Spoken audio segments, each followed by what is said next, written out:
well as think about the people that you enjoy working with. Because I think when you enjoy working with a client, you also do your best work, right? Like you show up the best that you can, and you feel like the relationship that you're developing with this client, that there is actual work being done here. This episode is sponsored by Therapy Notes, therapynotes.com. Be sure and check them out, and be sure and use the promo code Gordon, Gordon, and you can try them out for 2 months for free.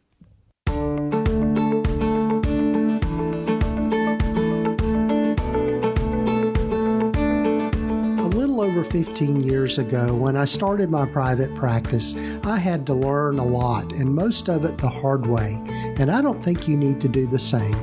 Hi, I'm Gordon Brewer, a licensed psychotherapist, and welcome to the Practice of Therapy podcast, part of the Psychcraft network of podcasts. Join me in this journey of discovery as we have conversations with other leaders and professionals in both the mental and allied health fields. Join us as we explore both the business and clinical sides of running a private practice.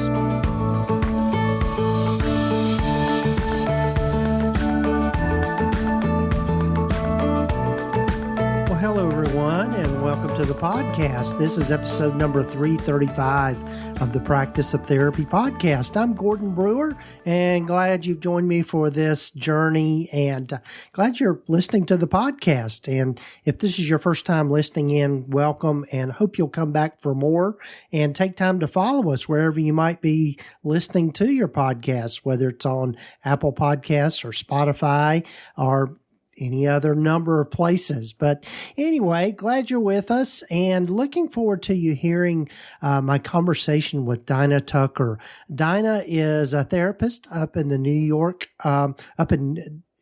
State, and we had just a great conversation. And what I love about having conversations with people like Dyna is it really helps, for me at least, gives me kind of a boost and help me feel good about the work that we do as therapists. And Dyna takes us through her journey as a therapist and starting a private practice.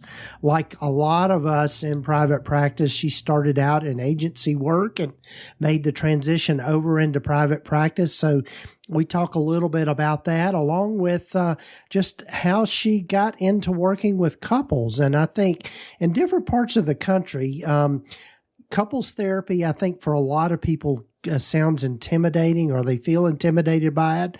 But I do a lot of work with couples and I really enjoy it. And I think if you learn about it and learn, as I think I mentioned in this episode,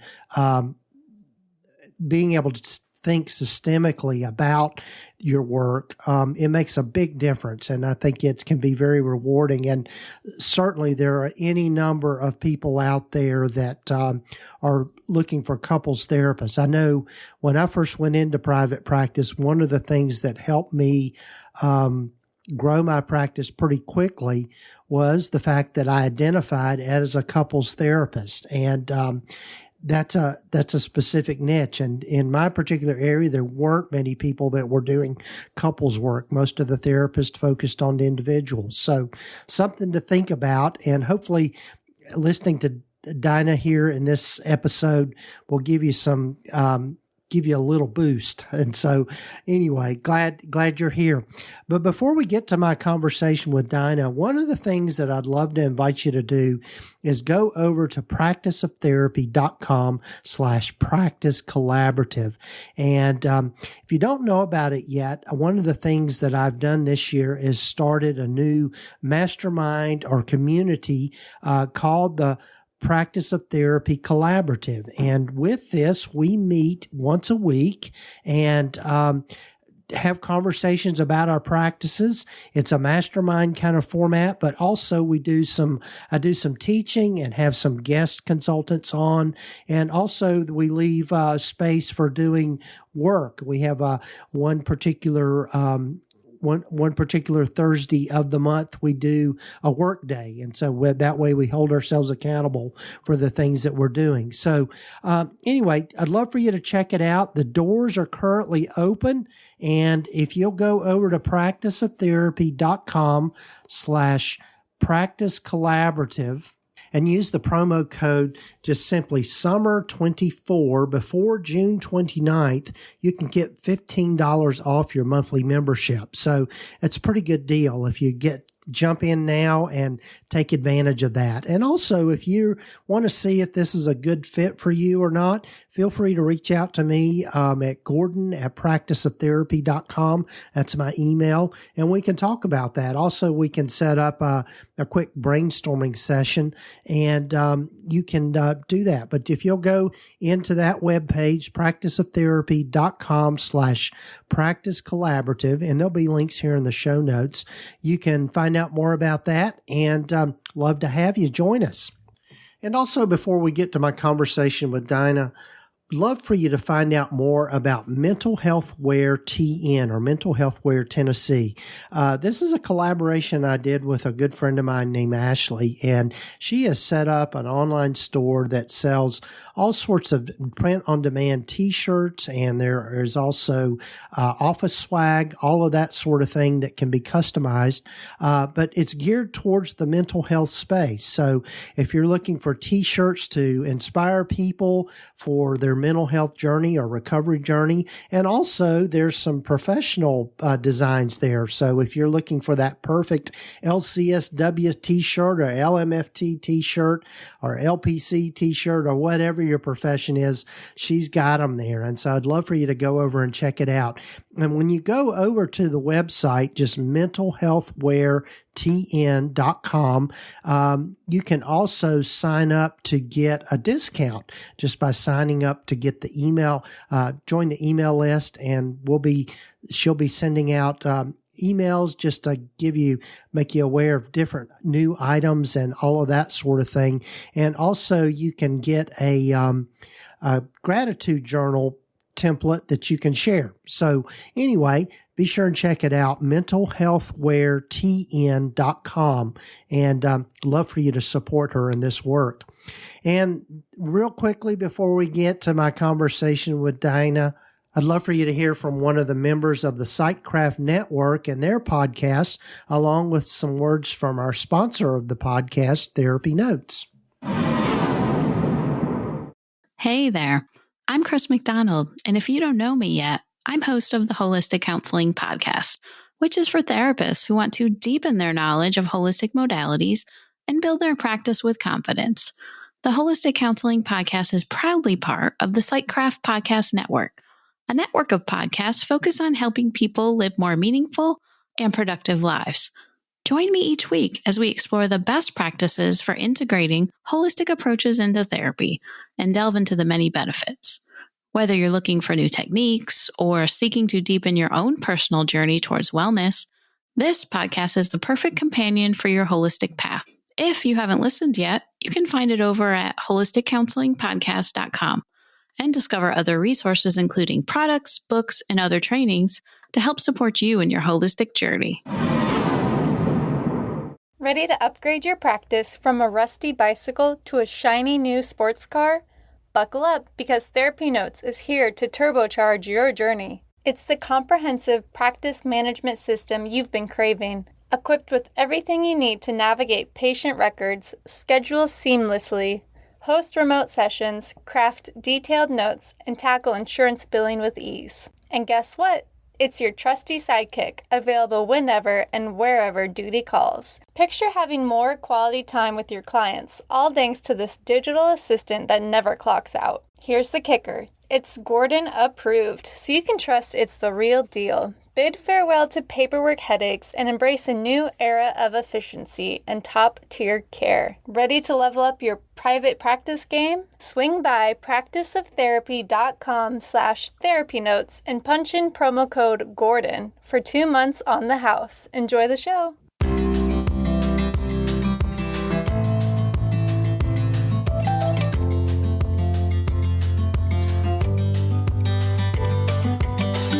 Hello, everyone, and welcome again to the podcast. And I'm happy for you. I'm really happy for you to get to know Dyna Tucker. Welcome, Dyna. Hi, I'm happy to be here. I love hearing people's stories and how they've gone into private practice and what that journey's been like. And that's going to be basically what we're going to talk about today. But maybe a good starting place, Dyna, is tell folks a little more about yourself. And as I like to say, how you've landed where you've landed. Sure. So I am a licensed clinical social worker. I've been in the field of social work for probably over 13 years, nearing 14 years in all various areas of social work. So I worked in foster care. I worked in criminal justice for a while, working with different alternative to incarceration programs. Also worked for the city doing trainings on mental health and all the things that affect students and parents and how that affects how students show up in the classroom. And around, I would say 2017, end of 2017, 2018, started to venture into private practice. I kind of was, working for myself on the side a little bit and also working for a private practice while I was working for the city. And so kind of doing both at the same time. Mm-hmm. And as my own practice started to grow, had to kind of make the decision of like, okay, what are we doing, right? Are we going to go full force with this, or are we going to kind of stick this to the side hustle? And I decided to take the leap. So in 2020, in January, after kind of talking to my husband and like, okay, are we going to do this? Decided to take the jump into full-time private practice and quit my job with the city at the beginning of March 2020. Then 2 weeks later, the pandemic hit. And so I was just thinking that as you were telling that story. Yeah. yes, Yeah. literally 2 weeks later, the pandemic hit. And so there was a whole lot of uncertainty already, kind of going full time into private practice. There were a lot of fears of like not having a steady paycheck and your pay being directly to your work, right? If you don't work, you don't get paid. So there was a lot of fear there. And so I kind of decided I jumped right into it. I had my clients that I had from, before. And the pandemic, as we all know, really pushed mental health into the forefront, right? And so we saw a lot of people become affected, and not just individuals. What also happened a lot where relationships were struggling, right? And as a couples therapist by specialty, I started to get a lot more referrals, right? For married couples and, just couples in general who were really struggling with this time. So by the end of 2020, with all of the kind of referrals that I had, which most of my referrals were word of mouth, right? Just clients that I had who then referred me to others who referred me to others. I started to, build a little bit of a wait list. And so in 2021, I decided to expand and brought on 2 associate clinicians. And that was kind of the beginning of, Tucker Group. And so I brought on those 2 clinicians, and towards the ending of 2021, another colleague of mine who had also taken the jump, we decided to get an office space together once things started to kind of lift, right? And the world started to go back and we started to see more people wanting in person, right? So we decided to get an office space. And that was 2021. So now we are, 3 years later? And I have about 12 to 13 clinicians, a mixture of of social workers, mental health counselors, marriage and family therapists, as well as interns ranging from all 3 disciplines as well. So it's been quite the journey. Yeah, I love that. And yeah, as you were telling about that, it reminds me a lot of kind of how I got into private practice too. I was working for an agency and working in foster care and all of that kind of fun stuff. And then started doing kind of some work on the side, so to speak, doing private practice work. And I think, I think for people out there that might be considering private practice, I think that is a good way to maybe move your way into it. And I think the fact that you had a client base going right into the pandemic probably saved you a good bit. Absolutely. Absolutely. The clients that I had, as I said, I had already made the decision to go full-time private practice because Mm-hmm. of, the client base that I had. And so the pandemic kind of going into that only increased, right? Like, Right. we were only able to grow from there. And I 100% agree with you. I tell anybody who's going into private practice, start off small, right? Have your full-time job, start off small, grow and plan. Most importantly, right? Mm-hmm. Plan Mm-hmm. financially. If you have a partner, like you have to have that conversation because it can be a very big financial adjustment. And so Yeah. with planning, you try to minimize that as much as possible. Mm-hmm. Yes. Yes. I totally agree. And now I'm curious, how did you end up making that decision whether to leave the agency work and that sort of thing and move into private practice? Because I know, at least if I can remember way back when I did that, that was a scary proposition to think about leaving a steady job with a salary and all that kind of stuff, and then, moving into being a business owner. Yeah, it was extremely scary.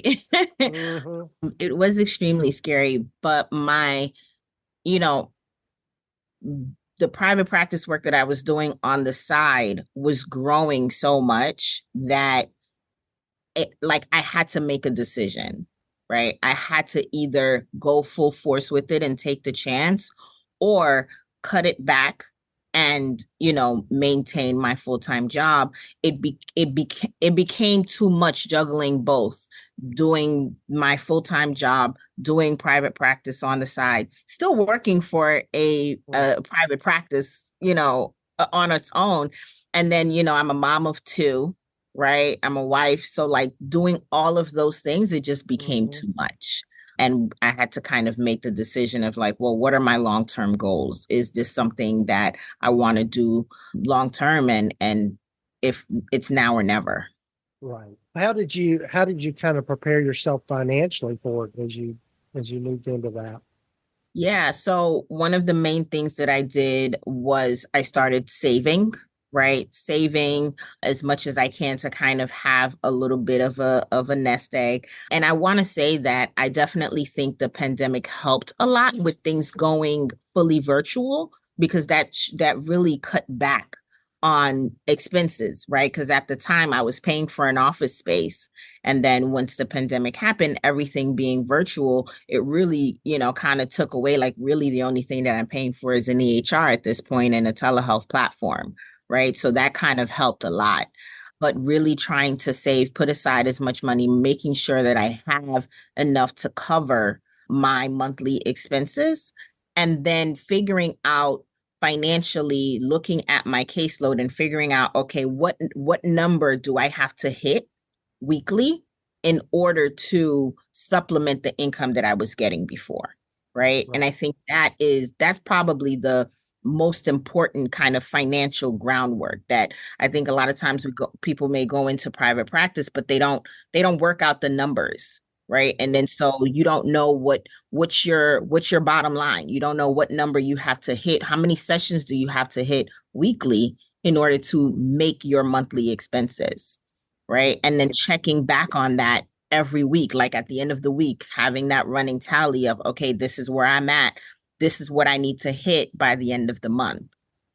Yes. Yes.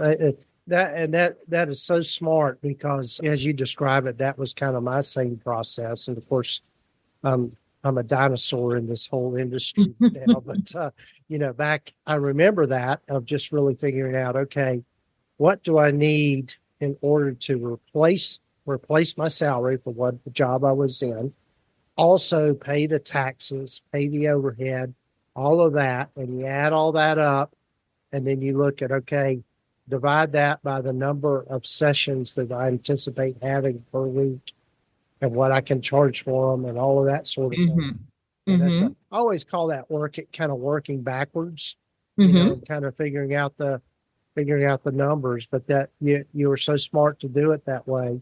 And I would add too, Dinah, and it sounds like you probably did this too. I know when I started thinking about making that transition from kind of part-time private practice into full-time private practice, one of the things I did is I set a date at which I was going to do that. And I made it like I was, I put it a year out. And I took every bit of money, or pretty much every bit of money that I was making in my private practice, and stuck it away in a savings account. And that was going to be my nest egg or my buffer for when I Mm-hmm. started practice. And so I knew that I had enough money there to where I could go 6 months if I had to without seeing a single client and have enough money to Mm-hmm. survive. And so that, I don't know if you did something similar for that as Yeah. well. So yeah, definitely this, like I said, this was a long process in terms of making the decision to go full time. Once I started to see that, okay, this is not what I'm doing right now is not sustainable. And we gotta, we have to figure out where we're going with this.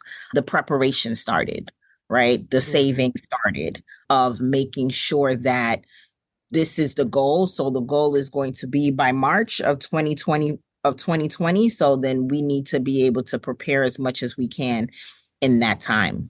Mm-hmm. Mm-hmm. Yeah, that was such a wise move on your part.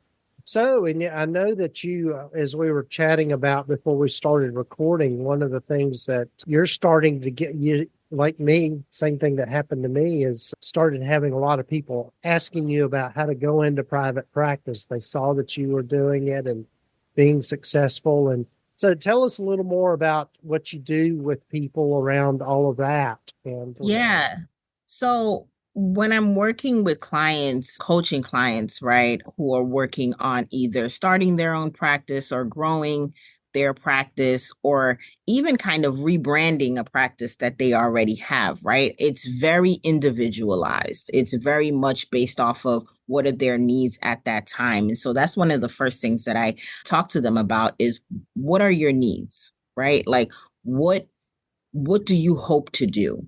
And Mhm, then kind of looking at where they are in the process, right? mhm, So, for example, I'm currently working with a coaching client who right now she already had a private practice set up, right? But it wasn't really branded, it wasn't really, niched. Like she was just kind of like doing it because she had been doing it for a very long time but was looking to kind of market herself more, right? And so a lot of the work that I did with her at the very beginning was figuring out who is her client base, right? mhm, Like who, if we're going to market you, we have to then market you to the people that you want, that the clients that you want, right? And mhm, so a lot of the work that we start there is thinking about things like who are the clients that you enjoy working with? Who are the clients you don't enjoy working with? Right. If you can think about, your success stories with clients, who were those clients? What did they look like? Demographics, gender, age range, profession, the issues that they were coming with. What were all of those things, right? And that's how mhm. we then figure out who are the clients that you want. And so we can start to develop language that will attract those clients, right? Right. My biggest thing in private practice, especially with the clinicians that I work with and with my interns, I wholeheartedly believe that private practice should be enjoyable, right? Mhm, Like, and I've done so much mandated counseling in my time, right? That I did yeah. not want private practice to be another space where I don't feel like I'm working with the clients that I'm being my best therapist self. Yes. That's where we start first because you want to attract those clients because you want to enjoy the work that you're doing. Right. Yeah. Yeah. And it's something that a theme that people hear all the time on this podcast is that the importance of finding a niche and finding something that brings meaning to you, number one, and that you enjoy those people. Because I think the fear is for a lot of people is that you've got to cast a wide net to get all these clients. But the truth of the matter is when somebody's looking for a therapist, they're looking for a therapist that they know can help them with a specific issue. And Mm-hmm. so that's the reason for niching and that sort of thing. So yeah, Yeah, yeah. absolutely. And a lot of times people come to me and they don't know what their niche is, right? Hmm. And so that's how we get into those conversations of like, well, let's think about the people that you enjoy working with. Because I think when you enjoy working with a client, you also do your best work, right? Like you show up the best that you can and you feel like the relationship that you're developing with this client, that there is actual work being done here, Right. right? As opposed to like I said, a lot of the work that I have done, which is like mandated therapy, and you got to like get people to buy in before the work can really begin, Hmm. that's a lot. And you don't want Hmm. private practice to be that. So really finding your identity as a clinician and finding what your niche is a lot of the original work. And then once we have the wording, right, of like Hmm. people that you want to work with and being able to attract those people, then we start with the marketing, right? Then you got to, you need headshots. You want to look at, okay, are there listings and directories for the type of clients that you're looking for, right? Hmm. And the type of clinician that you are, right? So for example, I'm a clinician of color. And so I am on, directories for clinicians of color, right? Right. And Hmm. you have to be able to find, the different avenues that are already there created for you to market yourself. Right. Right. Yeah, I always think of marketing is that you go to the places where you know your ideal clients are going, Hmm. and then you just simply communicate to them how you can help them. Absolutely. And it doesn't have to be salesy or convincing, or in that sense, that just because the people are out there that are looking for help, and it's just a matter of making sure they can find you. Absolutely. There Yeah. are enough people in this world for every single clinician that is out there to fill their Yes. caseload, right? Yes. The Oh, that's world is right. vast, right? That's Like right. the world is, and so that is very important. And I love what you said about not, it doesn't have to be salesy, because I'm super against that, right? Like Mm-hmm. I don't want Mm-hmm. to convince you to work with me, right? I want Mm-hmm. you to feel like, that what I'm saying is connecting with you and you feel like this is going to be a good experience. Right. Right. Well, a couple of the things I was curious about, Dinah, was number one, you work primarily with couples, I think you said, Hmm. and I do a lot of couples work as well. I'm an MFT, so that's kind Right. of we got a little bit my training now. But what was it that drew you to working with couples versus doing solo? I mean, working with individuals more. And I know you work with individuals as well, Yeah. but Yeah, so I started my work with couples around, I want to say 2015, 2016, right? hmm. 2016. I started my work with couples and I was working at a private practice at the time. And I just really found that I was drawn to one, individuals who were coming in with relationship type issues, right? Hmm. And realizing as I was working with the individuals who are in therapy that if you still have a partner, that we're only doing half the work here, right? Right, Because right. you're only one half of the relationship. And so as I started to get more couples clients, really found that I was enjoying it. So I kind of went back and did an advanced certificate in marriage and family therapy with a couple specialization, and really loved the coursework, right? Because I was like, okay, Hmm. well, if I'm going to do this, I want to go back and get like the, formal training for it. And so that kind of started my journey into couples work. And I just really found that I really enjoyed it. Couples work, as I have heard often, is very polarizing. People either love it or they hate it. Right. And, when it comes to the clinicians at my practice, I kind of tell them at one point or another, you are going to work with a couple, right? Um, Hmm. and then, once you get over the fear of having two people in the room as opposed to Hmm. one, then you can kind of sort of decide whether you like it or not, right? Right. I provide a lot of guidance, but, one of the things that I really impart to my clinicians is that I want you to leave my practice being able to work with any population, right? Hmm. Being able to work with whomever, but also knowing who your population is. Right. Right.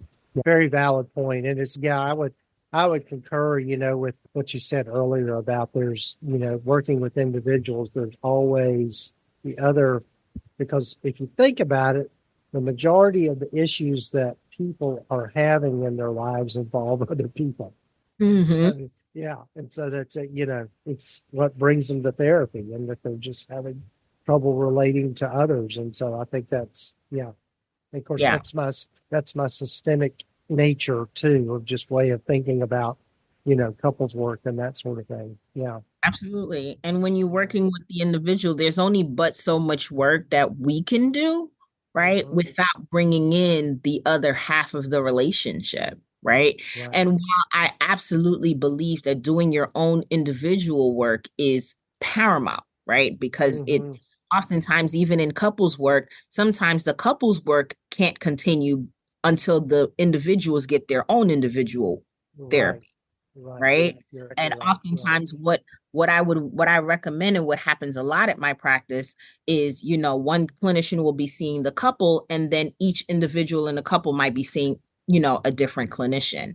And that's so that like we can kind of be hitting it at all points so that people are able to work on their individual stuff so that they can show up in couples therapy for the couple stuff. Right. Right. Yeah. That's to me, I didn't mean for us to get too far down a rabbit trail talking about Yeah. specifically about couples therapy, but you're exactly right. And I think, people out there listening, you know, I think people are intimidated by couples work, but when you really kind of, like you said, get the training for it and understand how working with couples is different than working with individuals. But at least for me, once you kind of understand being able to kind of think systemically about things and think about the process of what's going on, not the content of what's going on, it makes it much easier. And I love working with couples for Hmm. that reason. Yeah, just kind of Absolutely. looking at that. Well, one other quick question here, Dana, before we kind of close out. I know you said you started kind of solo, and then you added more people. What sort of structure do you have within your practice now? In other words, are you using contractors or employees, and or how did you make those decisions? Yeah. Yeah, so that's very interesting, and that's a very good question. I think one of the things that I also love to do is provide supervision, right? Supervision is one Hmm. of my loves. I love working with clinicians on helping them just kind of grow into like who they are as a clinician, and just helping them kind of put theory to practice, right? And what Right. that looks like, Hmm. learning the stuff at school, but what it looks like in the room with an actual client. And so the first two clinicians that added on were associate therapists, right? So they were LMSWs, pre-licensed, I guess Hmm. pre-licensed to the C. And so most of my clinicians are either limited permit MHCs or MFTs or LMSWs. And then I also have interns. And so I kind of decided to go that route mainly because, like I said, I really enjoy supervision. Hmm. And, you know, for me, bringing, which they are like W-2 employees because I provide that supervision as opposed to contractors. And that's mainly because I wanted to have a little bit more structure on like what's happening in the practice. When you have contractors, there's kind of like a lot of stuff that you have to be Right. hands off about, and that just didn't feel comfortable for me as a new practice owner at the time. Right. Yeah, and Yeah. those are all I know that's a whole other show, just thinking about, just whether to go W-2s or contractors and that sort of thing. In fact, I probably need to do another episode on that, because that question comes up a lot when people are moving into group work. And I think, yeah, just looking at, just thinking about compensation and all of that kind of Yeah. thing, and how you pay them and all that sort of thing. How did you land on a method for that for your practice? Yeah. Do you do like a fee split kind of thing, or a salary, Oh, or a flat yeah. fee, or whatever? Yeah. Yeah, so I have a flat fee, and compensation did play a big role into whether making the decision to go W-2 versus contractors. So a couple of things, right? And I always tell people when you're thinking about growing and you're thinking about, okay, do I do W-2? Do I do contractors? I think you have to contemplate where you're at in terms of the energy that you can give to another person, right? And if you're in a place where, maybe for you, you don't have the time to do the training, right? You don't have the time to do like the supervision, then maybe bringing on a contractor who can be a little bit more independent, right, might be better for you, right? But then you also have to think about compensation because you're going to pay a contractor a bit more than you're going to pay like a pre-licensed clinician, right? Right. So those are all of the things to consider. And as well as my practice takes insurance, right? As we know, insurance reimbursement rates are not that great. So Right. that also factors into compensation, right? That puts a very big limit on what I can offer a clinician coming in just pretty much off the bat. And it kind of, for me, puts a ceiling on what I can pay a clinician because insurance rates are never going to increase, right? Well, I won't say never, but they very rarely increase. And when they do increase, it takes a minute, right? Yeah, right. Right. And that doesn't mean, and because my practice is an insurance-based practice, that doesn't mean that you can't have a lucrative and profitable practice. Absolutely. Yeah, you just have to structure it. You have to structure it differently. There are more wheels and knobs to it, as I like to say, that you have to manage. But I think you have to look at the demographics of your area, the clients that you serve, and that Absolutely. sort of thing. And it's a trade-off, at least in my mind, of making the decision. With insurance-based practices, you don't have to spend a lot of time in marketing. There's a steady flow of clients from insurance, whereas cash-based practices have to put a lot of money into marketing the practice and educating people on the front end and that sort of thing. So it's a matter of, I guess, choose your poison. I guess. Yeah. So, well, Absolutely. Dana, I have to be respectful of your time, and I really enjoyed our conversation. And so tell folks how they can get in touch with you if they want to learn more about your coaching and all of that sort of thing. Yeah, so I am on all social media platforms, Instagram, Facebook, Tucker Group Practice or Prosper in Practice Coaching. You can also look up my website.com. That's the group practice website. Contact information is there as well. Yeah, those would probably be the best ways to reach me. Okay, awesome. Well, Dana, I really enjoyed our conversation, and hopefully we can get you back on the show again.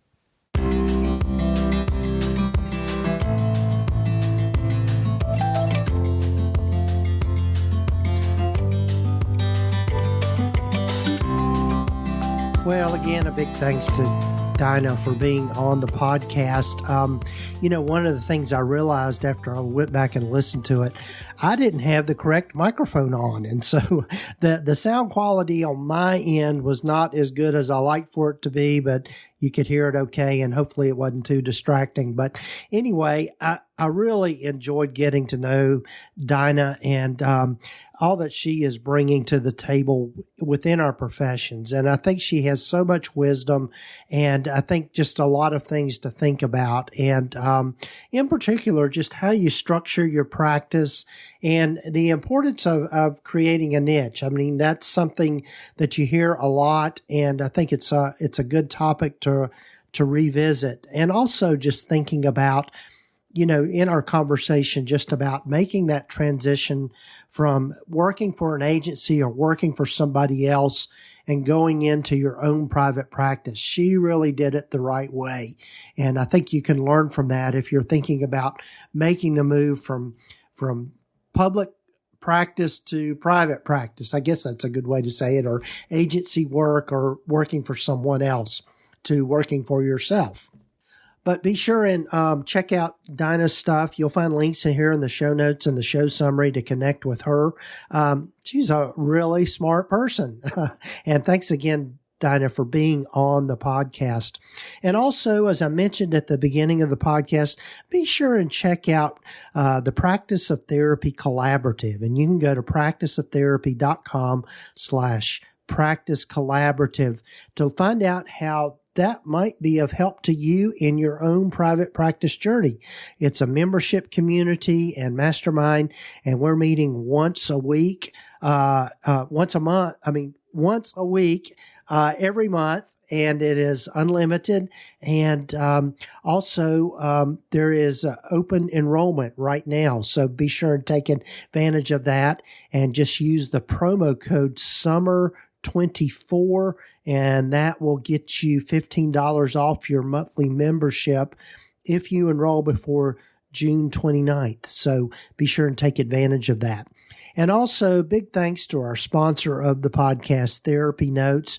They are who I use in my practice, and like I've said before, they are couldn't work without them, and I really appreciate their support of this podcast. But I'm constantly impressed with their platform and all that they're doing to constantly improve it and make it so user friendly. And it is it's got everything that you need for running the clinical side of your practice, from billing to filing insurance claims to a telehealth platform and a client portal that's second to none. And plus their support is absolutely stellar. So be sure and check them out. Go to practiceoftherapy.com/therapy notes, and be sure and use that promo code, just Gordon, GORDON, and you can try them out for 2 months for free. So be sure and check them out. Thanks again, folks, for joining me for the podcast. Do take time to follow us or subscribe to the podcast wherever you might be listening to it. And I look forward to being back with you next week on the Practice of Therapy podcast.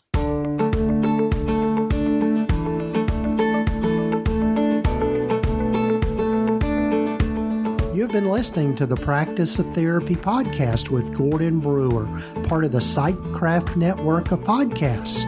You can find out more about the other great podcasts in the network by visiting psychcraftnetwork.com.